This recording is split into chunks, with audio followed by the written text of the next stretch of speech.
Baik, salam anak-anak kelas 5 yang sangat luar biasa. Apa kabar semuanya? Mister harap semuanya baik-baik saja. Baik, anak-anak, berjumpa lagi di hari ini. Kita akan belajar IPA.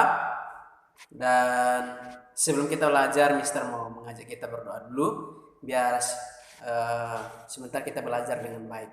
Jadi anak-anak yang belajar dari rumah, duduk dengan tenang, lipat tangan dan kita akan berdoa.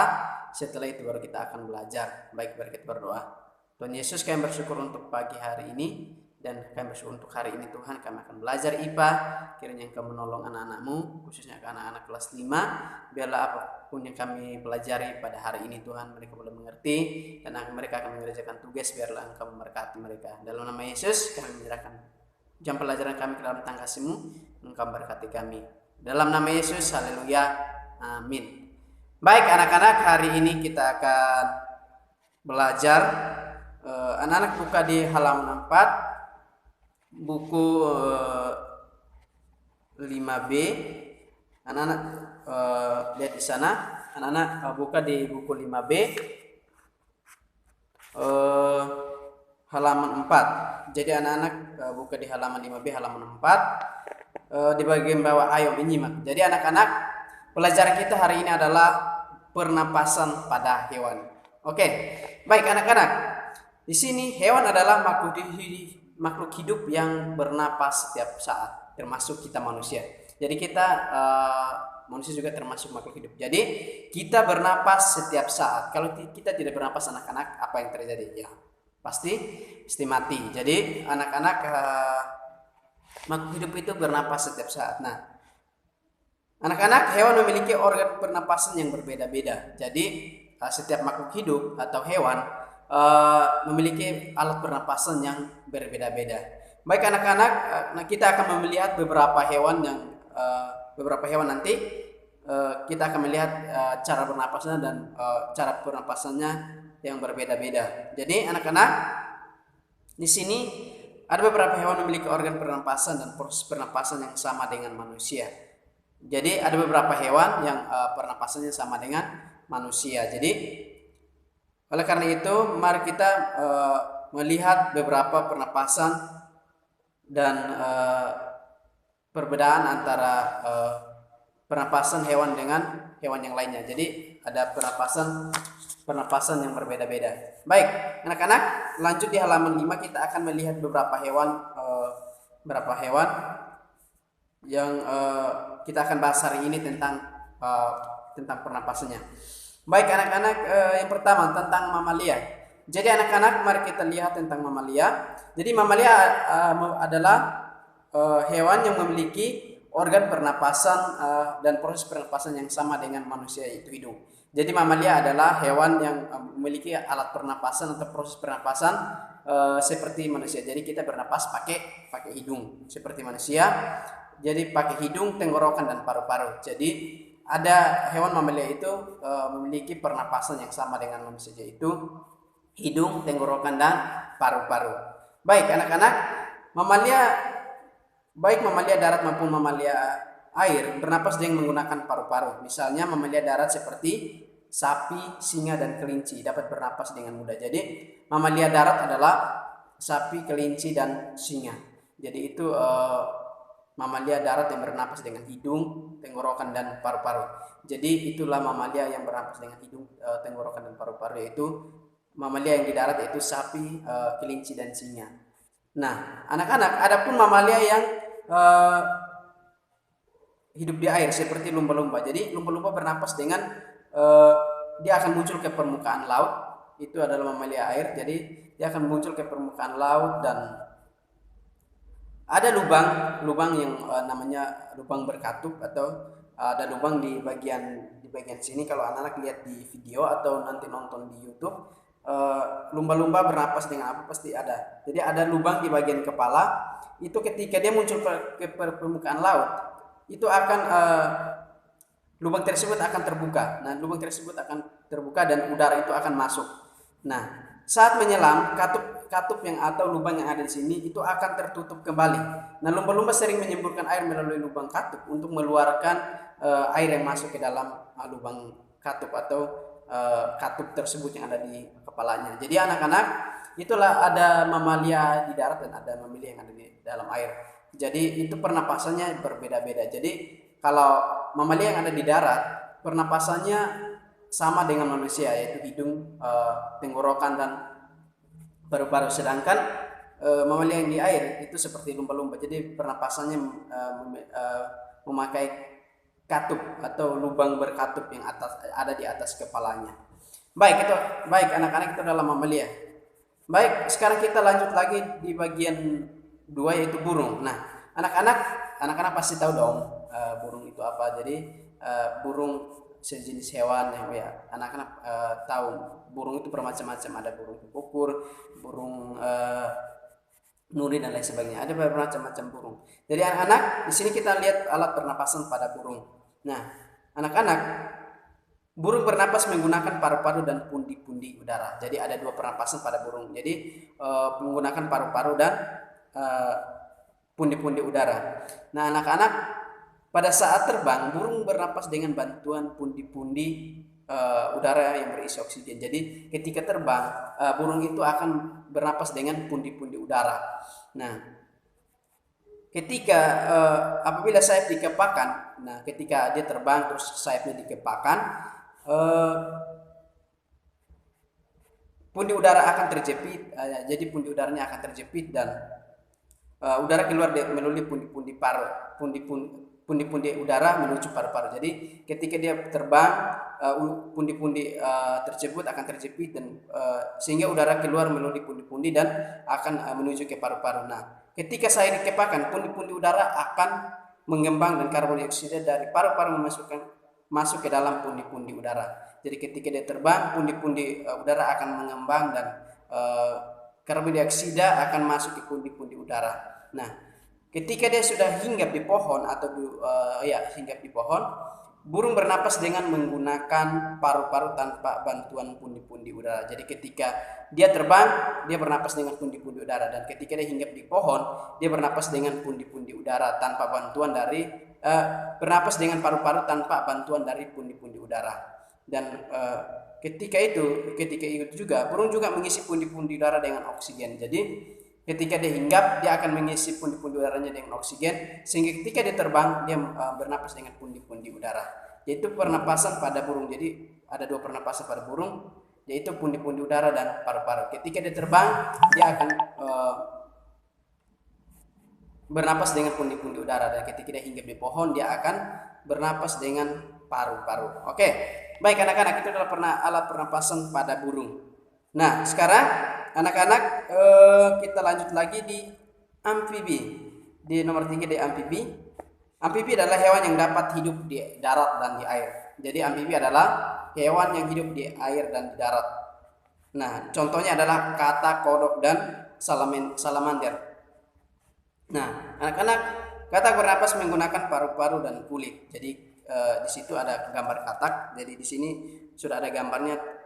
Di sini ada gambar lumba-lumba, burung, dan di sini ada katak. Tapi di sini Mister pakai fotokopi, jadi gambarnya kelihatan hitam.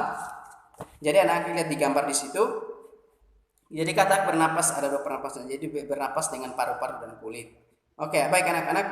Kulit katak selalu basah dan lembab agar proses pernapasan melalui kulit dapat berlangsung. Jadi anak-anak kalau lihat katak, coba perhatikan, semua kulit itu akan kelihatan lembab. Supaya apa? Supaya dapat membantu proses pernapasan melalui kulit dapat berlangsung.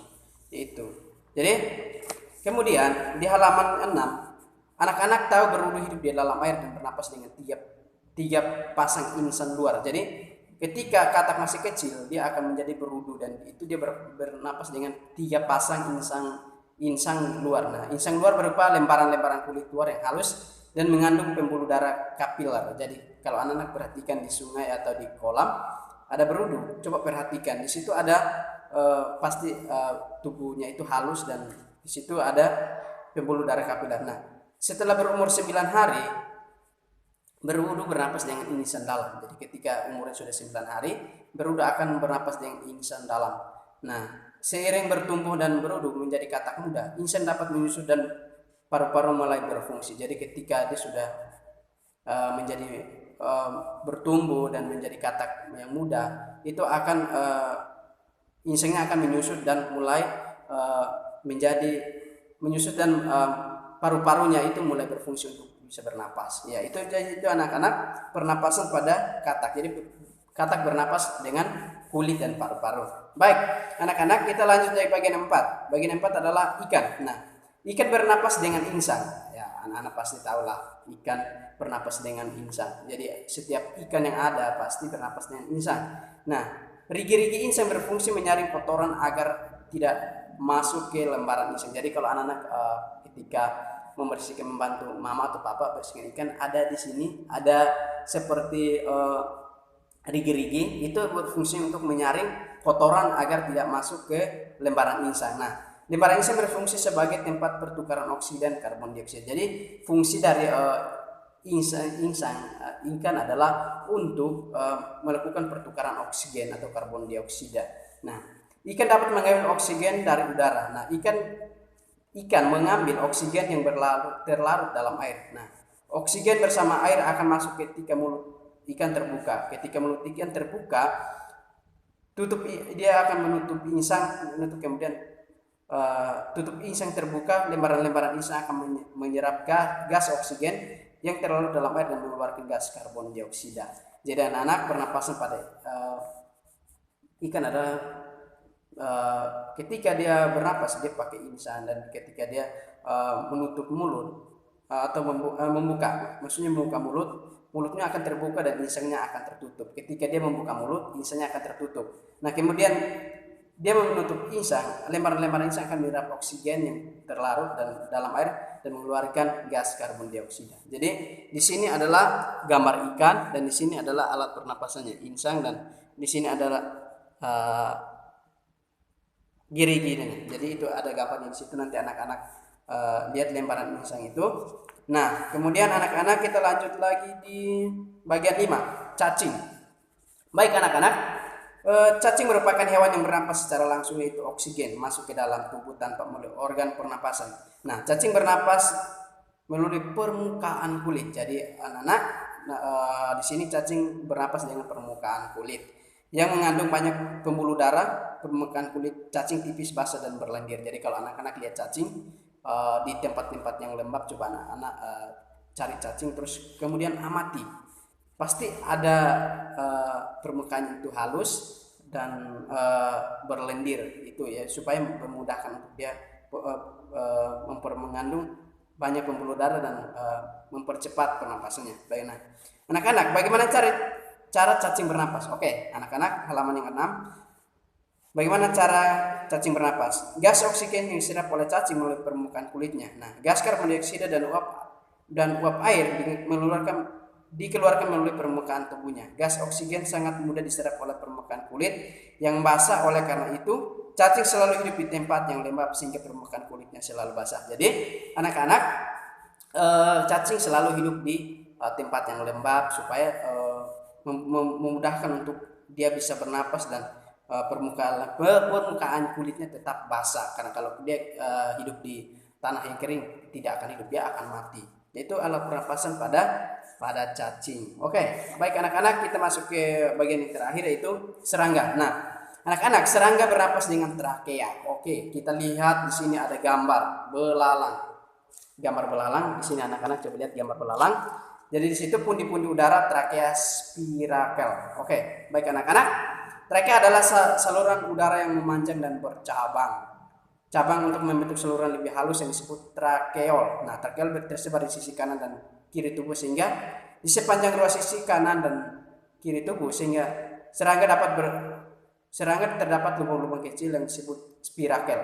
Nah, spirakel adalah ujung saluran trakea yang berfungsi sebagai lubang masuk dan keluar udara. Nah, di sini anak-anak coba lihat, di sini namanya spirakel. Jadi spirakel itu adalah, di situ ada spirakel.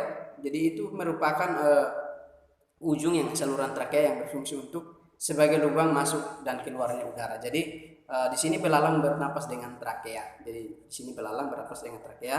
Nah, di sini ada gambar belalang di sini. Ya, ini adalah spirakelnya supaya masuk ke luar udara itu tidak akan terganggu dan supaya membuat alat pernapasan pada belalang juga tidak terganggu. Nah, maka spiral akan tertutup. Jadi di situ jika serangga tidak aktif bergerak, maka spirakel akan tertutup. Jadi ketika belalang ini tidak bergerak, maka spirakel itu akan tertutup. Tetapi ketika dia terbang, spirakelnya akan terbuka untuk mengambil udara. Baik anak-anak, itulah pernapasan pada hewan, dan Mister akan kasih tugas. Tugasnya itu coba anak-anak lihat di halaman 10. Halaman 10, ayo berpikir. Silahkan jawab halaman 10. Di halaman 10 ayo berpikir. Di sini halaman 10 anak-anak. Silahkan, apa organ pernapasan pada hewan yang berbeda-beda?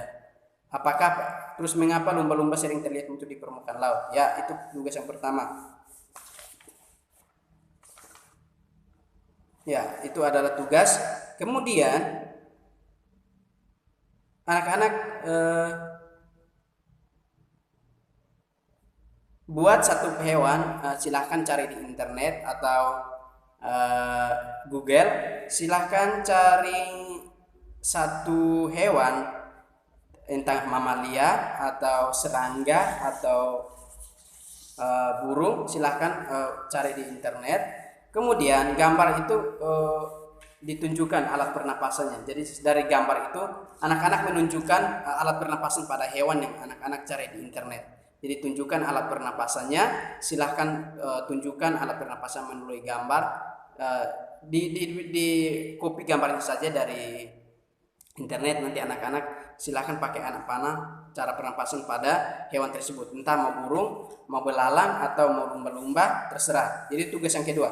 Itu mengambil gambar dari internet dan menunjukkan alat pernapasan pada hewan tersebut.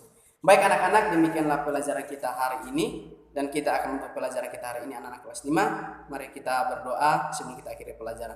Terima kasih Tuhan Yesus, sebentar lagi kami bersyukur untuk pelajaran hari ini Tuhan, yang dimana kami sudah belajar tentang pernapasan hewan. Engkau tolong anak-anakmu, biarlah anak-anak boleh melakukan pekerjaan di rumah dengan baik, dan mereka boleh mengerjakan tugas dengan baik. Berikan semangat, berikan sukacita supaya mereka belajar dengan baik. Dalam nama Yesus berkati orang tua mereka yang bekerja, kiranya Allah sendiri memberkati. Di dalam nama Yesus Tuhan, haleluya, amin. Baik anak-anak, silahkan cari di internet tugasnya dan tunjukkan alat pernapasan pada hewan yang anak-anak copy dari internet. Silahkan tunjukkan alat pernapasannya. Baik anak-anak, itu tugas yang pertama, dan kerjakan soal yang ada di halaman 8.